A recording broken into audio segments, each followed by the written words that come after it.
Miles Davis was a brilliant, restless innovator, widely regarded as one of the most influential musicians of the 20th century. He was known for being intensely driven, uncompromising, and often arrogant, frequently challenging social and musical norms. Now, his persona was a complex mix of shyness, toughness, and creative genius. In the studio on this awesome occasion is Vince Wilburn Jr., the nephew of Miles Davis. Good morning, Vince. I appreciate you joining us today for this special edition of Community Connection. Good morning. How are you today? I am excellent. This beautiful morning. Yes, I am excellent. It's still a day. Right, that's right, that's right. The start of Okay, the day. it is. Yeah, Now, yeah. is Miles your uncle from your mother or father's side of the family? Miles is my mother's little brother by 1 year. Wow, that's Yeah. interesting. I was curious about that. Mm-hmm. Now, Mm-hmm. when did you realize your uncle was Miles Davis, the legend? Well, this is a funny story. Back in the day, you could go to they didn't have TSA, right? Okay.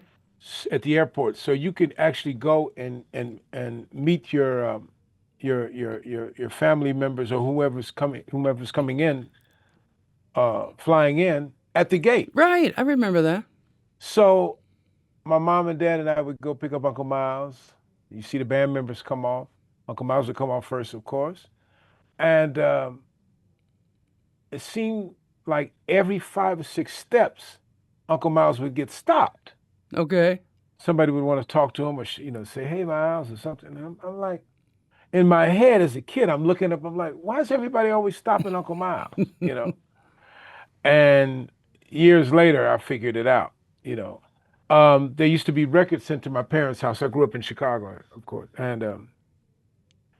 and so there was a regional guy who in Sony was called Columbia Records at the time. Right. So the regional guy, it's funny how I remember things. His name was Granville White, Wow. and we called him Granny. And Granny would deliver these big stacks of records of all of Uncle Miles' new releases, unreleased releases, and other records that Uncle Miles wanted me to listen to or check out. Nice. So he knew I wanted to play drums because I used to hang out backstage watching the band and while my parents sat in the audience. Mm. And I was always focused on the drummer. I was like mesmerized by the drummer. And at the time, Tony Williams remembered that because the late great Tony Williams told trumpeter Wallace Roney he knew I was going to play drums by the way I used to stare at him. You know, you're a kid. Right. So as I got older, I'm looking at, I'm wondering why they're stopping Uncle Miles at the airport. And I'm watching these amazing drummers backstage. I had a bird's eye view. Right. And then as the records were delivered to my parents' house, I had my drums down there. I would sit in the basement, and I was attracted to the album covers, these great album covers. So I would put the records on and I just listen and try to study it, not really knowing, you know, understanding it, but I knew it was something that captivated me. So Amazing. I kind of put it all together. I'm like, oh, okay, I okay, get it now. Yeah, Uncle Miles is a genius. That's Yeah, great. yeah, yeah. Wow. Then years later, I had a band, Uh-huh. and back then we had these long coil cords in the kitchen Oh, that yeah. reached all through the house. So he would ask my mom to take the phone downstairs to listen to us rehearse. Put Mm. the phone down, and this went on for about 3 or 4 weeks straight because we could rehearse every day. Right. And the weekends we would play. Mm.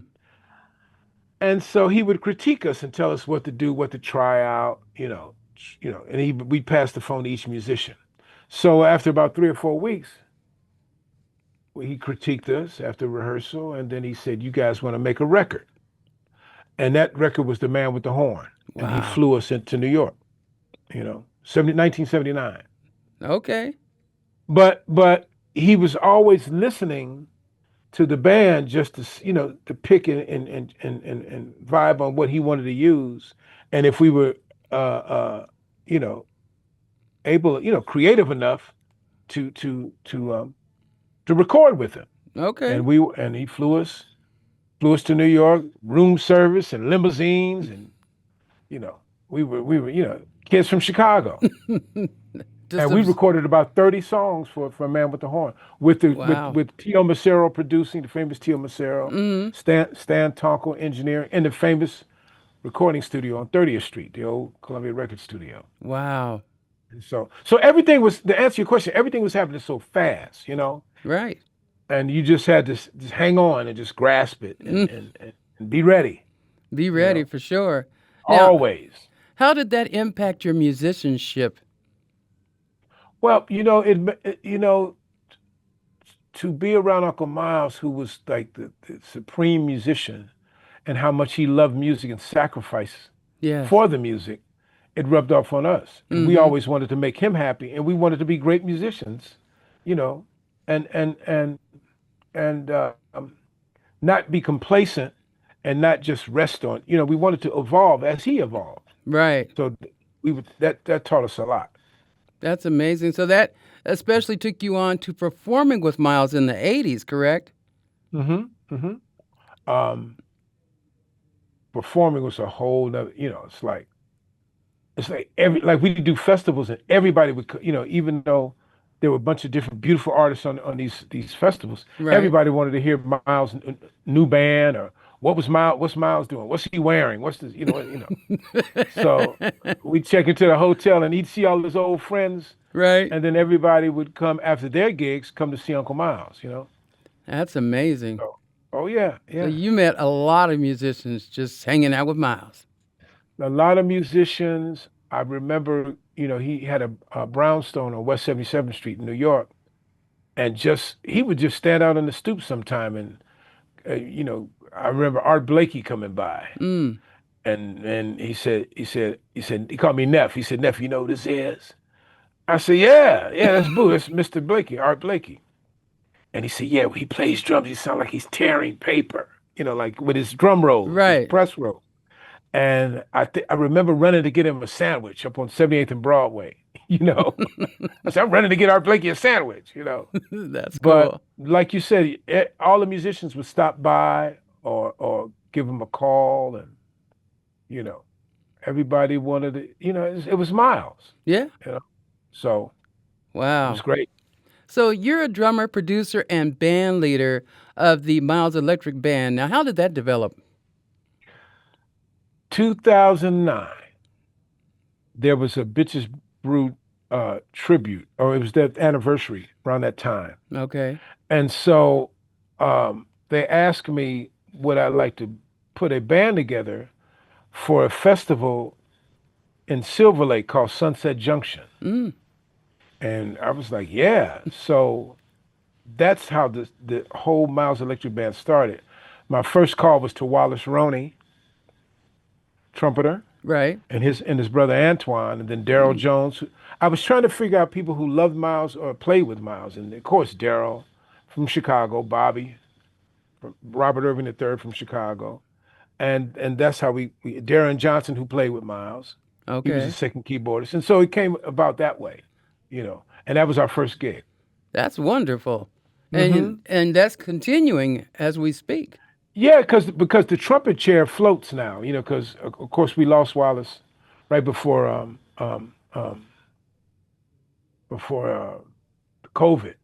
Right. And that one, the project I did with Lenny, I don't know if you've heard it, it's called That You Not Dare to Forget, was one of his last projects. Mm. No, He I and did. Bernard Wright, but both played on the record. Okay. But like I said, everything was moving fast, and I was calling, I was getting on the phone, and the music just fell right into, just fit. It just fell right into place. So you got a grip and held on. Oh yeah, I'm still holding on. I know that's right. Because when you say leader, everybody in the band they're leaders. They all have Right. records out. They're band leaders in their own right. So I'm just I'm like the owner of the team who can just call and hopefully get who I can to Right. make this all-star team. To get the championship. That's And, wonderful. and it's great to make a call and have all your friends and share this music and be on stage with them. We're not a tribute band. You know what I mean? Right. We cannot replace nor do we try to replace all these iconic projects and albums that Uncle Miles recorded, Yes. and the iconic and heroes. We call them superheroes of musicians that played on this music. Mm-hmm. So we're just doing our own thing, and it's from the heart. Right. And if it's from the Yeah, heart, then that means it's a lot of fun. from the heart. If you're not from, if my impression is, if you're not from the heart, then it doesn't mean anything to What's the me. point? You know, what's Exactly. the point? What's the point? I like it. So, yeah, So let's chat about the film and documentaries you produced. Miles Ahead, starring Denver's own Don Cheadle, who I thought perfectly captured the essence of Miles. Were you yeah, I involved love in the Don. casting? I love Don. Now this is the story. Check this out. Okay. We flew to New York to receive the Rock and Roll Hall of Fame award at the Waldorf Astoria. Okay. So when you get an award, you go backstage and you meet the press, and then you answer questions, you get your photos, and it's the press score. Okay. So one of the reporters said, "Hey Vince, if you were to ever make a movie, who could you see playing your uncle?" Right away, I didn't know Don, never Wow. met him in my life. I said Don Cheadle. The reason I said Don Cheadle is because of a couple of movies. Devil in the Blue Dress. He was a mouse. Yes. I don't know if you saw that. Yes. And then in Rush Hour, he was a African American Chinese food restaurant owner. Yes. And I remember in one of the scenes, he told Jackie Chan and Chris Tucker, "I'm gonna kick you up, boop, and then I'm gonna kick you up, boop." You know, fill in the blanks. But the look he had when he was telling Jackie Chan and Chris what he was gonna do, I told Don, I said, Don, you had that Miles look, and definitely Mouse in Devil in the Blue Dress. I always thought Yes. about him, you know. Yes. But before that, it was names came about Wesley Snipes. We were going to do something with Wesley early on, Mm. and my man from The Wire, Oh, that passed away. yeah, it's on the tip of It my was talks tongue. to it was talks to him Oh, doing it man. too. Because he would call the house, Right. and then what's the Dead Presidents? Remember the guy in Dead Presidents, uh, Clifton Powell. Thank you. Yeah, I yeah, could yeah, see him yeah. plain as day. I Yeah, could not yeah, come up yeah. with it. For there was a time when Clifton, casting people were calling us. Right. But all these, when I look at movies, I always look at Mm. faces and expressions that remind me of Uncle Miles. Yes. Well, that's So wonderful. yeah, Now, a few years later, you executive produced the Emmy Award winning documentary Miles, Birth of the Cool. Now, who selected Charles Lampley's voice? I just love the sound of his voice. Charles Lumley. Yeah, What's his Lampley. name? Carl Lumley. Oh, it was Carl. Okay, sorry. Uh-huh. So Stanley Nelson, who he said that the audio of Uncle Miles, these tapes, he Mm-hmm. couldn't. Some of them were good enough to use, and some were not.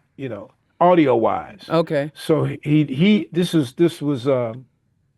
this was Stanley's idea that he should get somebody to try to narrate, to use to Sure. have Uncle Miles' voice Right. throughout the documentary, and so Stanley, a brilliant director, reached out to Carl, and Mm. Carl did an amazing job. A Yes. lot of people thought that was Uncle Miles' voice. Right. That's what I'm saying. Yeah, yeah, yeah. I So loved it. Carl and I are tight to this day. That's You know, wonderful. yeah, I love bad both cat. of these movies. It just touched me. And of Well, course, like not to cut you off, but you're fine. we got hit with the Don Cheadle. A lot of people like Don didn't want to do a Cradle to the Grave. He wanted to do like an action film, because at first I wanted Antoine Fuqua, who's a friend of mine, to do it, Mm. to direct it, and Herbie Hancock to score it. And then Herbie was super busy, and then Don, we couldn't get Antoine because Antoine started doing Equalizers, Okay. that series, Right. the first one, and and so Don said, "Hey man, I'm gonna take a stab at it. This is gonna be my directorial debut," Mm. and I backed him all the way, And Don is brilliant, He's a brilliant cat, in front of the camera and behind the camera. Yes. So we shot it in Cincinnati because of the incentives, Okay. instead of going shooting in New York. And to see Don just, take that role and make it, he studied real, closely and he would call me and say, talk like your uncle and send me tapes and he really got into it, Yeah, he did. and It yeah, I showed. love Don. It showed. And to be Colorado's own, because I'm a Denver native as well. That's cool. That's Yeah, yeah, yeah. So Larry Dunn and Philip yes, Bailey and yeah, yes, yeah. Diane Reeves. yes, Yeah, yes. yeah, yeah. Some wonderful musicians here. Javon Jackson. I think Javon's from Yes, Denver. he is. Now Yeah, I have yeah, not met Javon, but I play his music all the time. yeah. He's a bad cat too. Yeah, he is.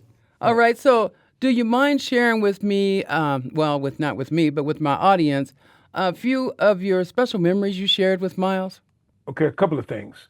G- We came off stage, when he would call my mom, and we'd be maybe in Europe or somewhere, and your son played his, you know what off, you know, and the smile that he would have on his face when all the musicians had a great show, because he didn't care about what critics wrote, good or bad. Mm-hmm. And the reason he had his back to the audience, not to turn it, not to dismiss the audience, but he loved the interaction of what was going on stage, Okay. like a conductor Yes. in a symphony.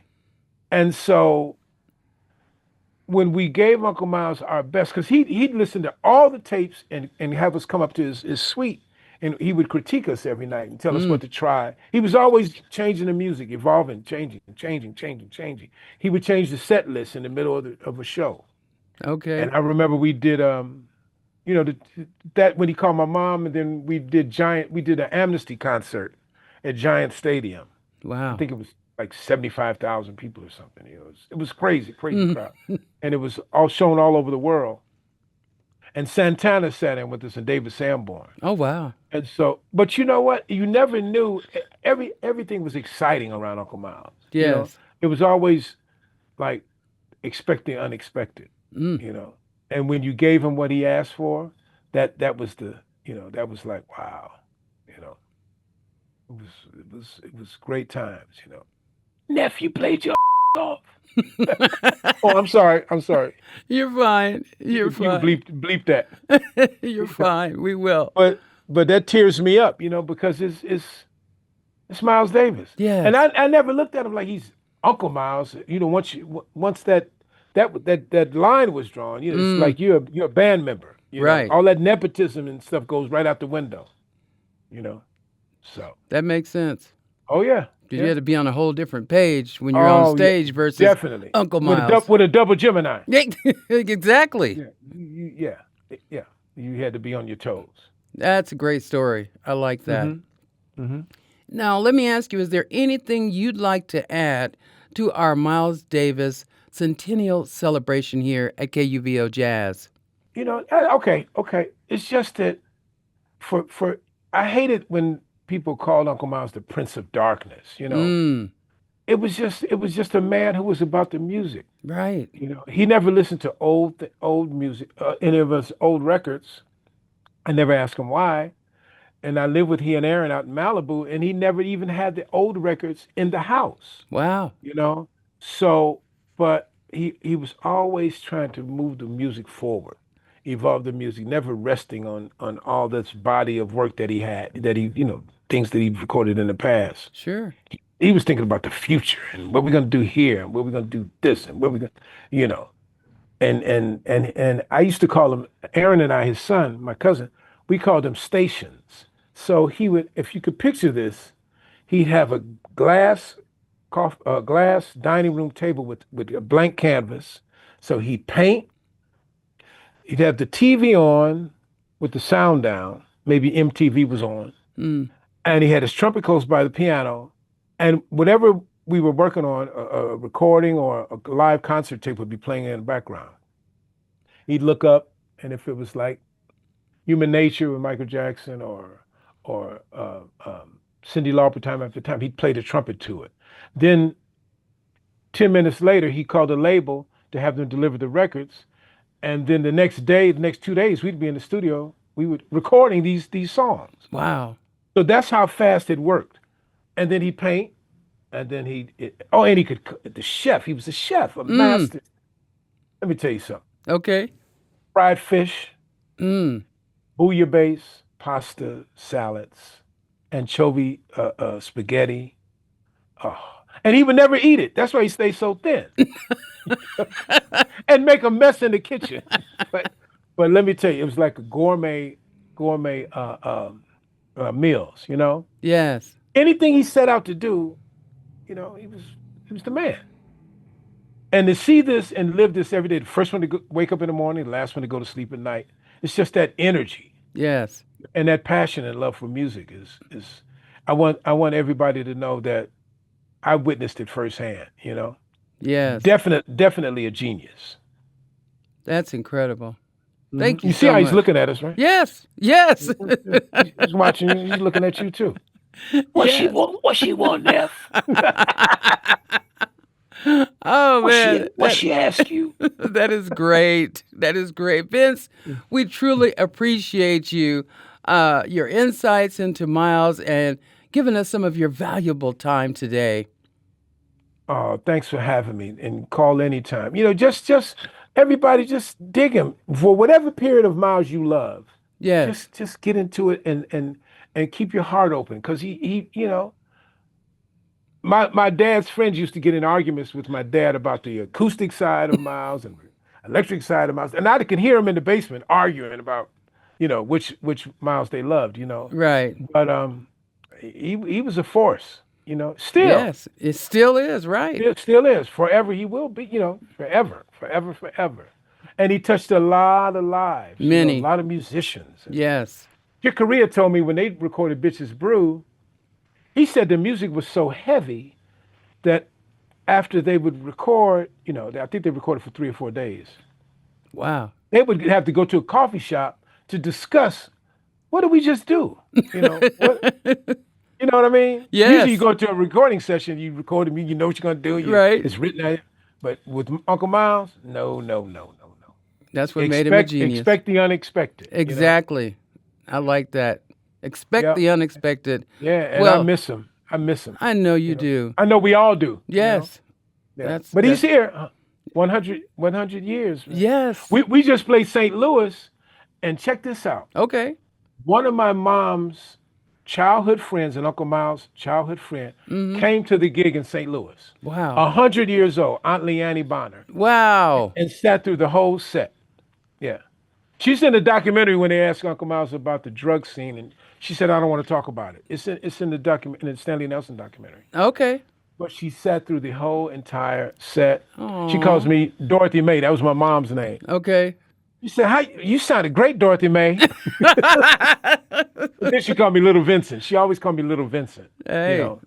But it was great to see her. And I Yes. went down and gave her a hug. I jumped off the stage and introduced her, of course. Right. She got a standing ovation, That's beautiful. but Miles forever. Miles smiles. Yes.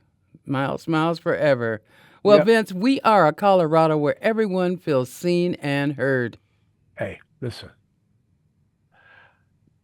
Now you got me thinking about choked up, but I'm so glad that we had a chance to talk about Uncle Miles. I never get tired of talking about my uncle, I know that's right. and sharing it with the world.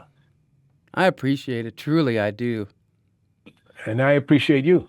Thank you.